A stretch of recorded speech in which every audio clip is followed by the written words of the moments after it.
As discussed, record net migration figures were released earlier today, triggering fears about how the country absorbs so many new arrivals. So, especially considering people are coming from, in greater numbers, different parts of the world other than mainland Europe. Reacting, former Home Secretary Suella Braverman said, the pressure on housing, the NHS, schools, wages, community cohesion, it's unsustainable.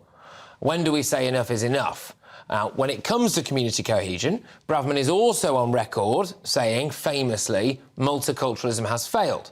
Well, I think this is quite important for a bit of context now. So the highest influx of immigrants into this country in the latest batch of figures was from India at 253,000, then 141,000 from Nigeria, 89,000 from China and 55,000 from Pakistan. Well, we're going to have another debate on this now. I'm joined by Deputy UKIP leader Rebecca Jane and immigration lawyer Harjap Singh-Bhangal. Both of you, thank you very, very much. So, Rebecca, always ladies first. When you look at those numbers and potentially the areas of the world where people are coming from, do you think that makes integration an issue, any more of an issue than it otherwise was? I do think it makes it an issue, and I do think it is something that we need to be concerning ourselves with. You know, it's something that's incredibly underplayed. And I definitely feel like it is failing. You know, I don't disagree with anything, actually, that Suella says, which is quite strange for me. I think it's a great shame at the position that she has been put in and the fact that she's no longer with the Conservative Party in her position. It has failed. You know, we do need to get a grip on this. We do need to do something about it. Our systems are completely overwhelmed, and yet nobody is actually doing anything about it, and it baffles my brain. Harjap, I'll throw it over to you. You know, is it unfair, do you think? Because the reason why we're having this discussion is because, obviously post-Brexit now, we are seeing a greater influx of people in these net migration figures from places that are non-European. The theory there would be that maybe we have more in common as Brits with people in mainland Europe than we do from other parts of the world. Is that just wrong? Is that unfair? Well, the whole idea was that we would not allow European freedom movement of working because the British people were supposed to integrate as such and take up these jobs. And the fact is, for over 7 years, that hasn't happened, especially if you look in the health and care sector, where there's still 165,000 vacancies that are primarily, and the vacancies are being filled up by this huge rise in immigration. So these visas that have been granted are people coming to work here. In fact, asylum seekers only made up about 50,000. They are. Can I just? Do you mind? Sorry, yeah. I just want to keep this quite disciplined because we are talking a lot about immigration in this show. Now, the real bit I want to zone in on this bit, Harjap, is about the potential for social. The potential for social cohesion, that idea that maybe integration won't work so well. You look at these numbers, you see where people are coming from. Do you think there is a risk of a lack of integration there? Well, Indians, if we take Indians and Pakistanis and Nigerians, they've been coming here since the 1960s, including Suella's parents, Rishi Sunak's parents, Priti Patel's parents, Sajid Javid's parents. So if you look at them, they're a product of multiculturalism.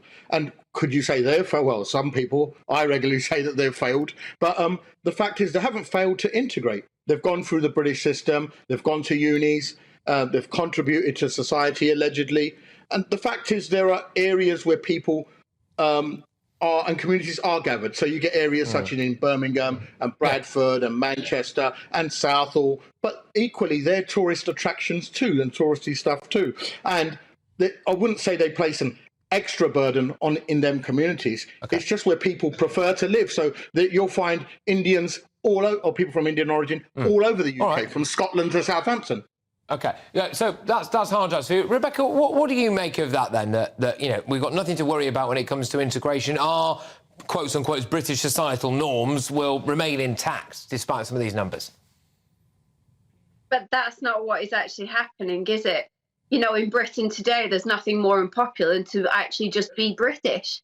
And we are expected to integrate every single culture that comes here. And, to a certain extent, absolutely so. But actually, the most unpopular culture of all is being British.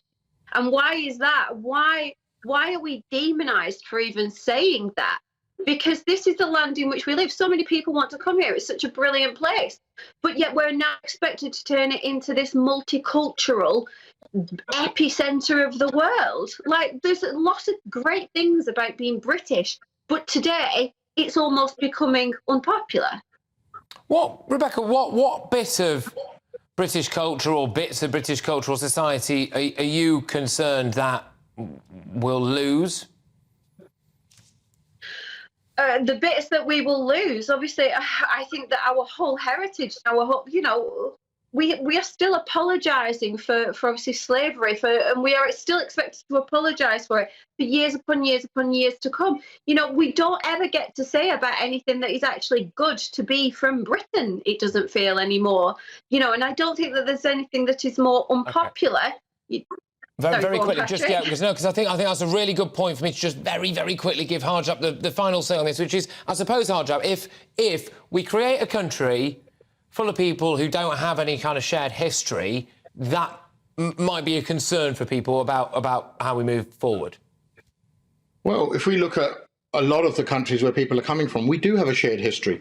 Britain was actually in India for 300 years. So the Indian laws are modelled on British laws. They drive on the same side of the road. The court system is the same. The High Court and the Supreme Court and everything like this. The traffic rules are the same, although they might not be adhered to. The whole legal system is exactly based on a British system. The roads, the railways are made by the British. And I can tell you, I don't think people are ashamed to be British, regardless of the colour. I love being British. I'm born in Romford. I grew up between Dagenham and Tilbury.